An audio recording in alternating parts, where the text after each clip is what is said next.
Hey guys, we have made it to week 6 of 7. I can't believe it. Um, I have had a blast watching you all's takeaways, and I hope you've done the same with mine.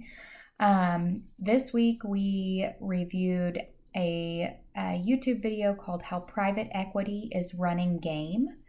My first takeaway was in 2023, $57 billion were spent on video games alone. 2020 was the start of the pandemic, which also started a boom in the video game industry. Basically, due to everybody being stuck at home, you couldn't really leave, you couldn't go anywhere, you couldn't socialize, and so the next best thing would be to connect via video game. My second takeaway was about the company called Embracer Group. They saw an opportunity in all of this mess and bought studio after studio in 2021 after they realized the cash cow in gaming at that time. Microsoft also had some acquisitions of its own in 2022 to diversify revenue streams, buy up talent, and to buy IP to make as many profitable ventures as possible. It's kind of like they saw what Embracer did, and so they wanted to jump in on the game as well.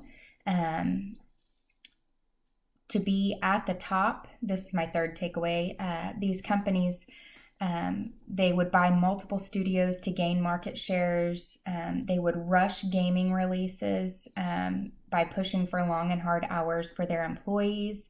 They would cram as many microtransactions as possible and try to mirror whatever their competitors are doing, but do it better. So, like if you saw that, your neighbor has a nice rose bush, well, you might plant two of those exact same ones just to kind of one up them a little bit. And that's kind of what they were doing.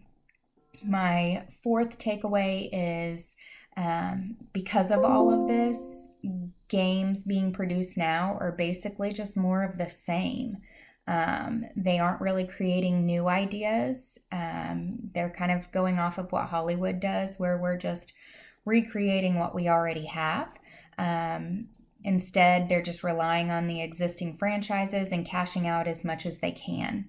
And my final takeaway is by June of 2024, the industry had already seen more layoffs in that 6 months, 6 months than all of 2023. So there was more than 10,000 layoffs.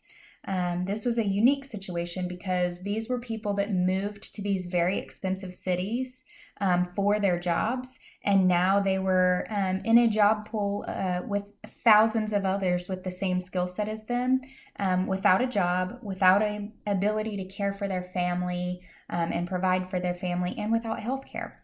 And so it was really good when it was good, and then it got really bad.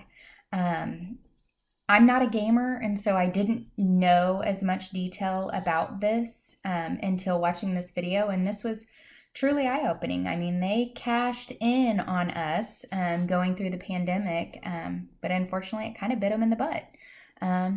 So I hope you guys have a great week. See ya.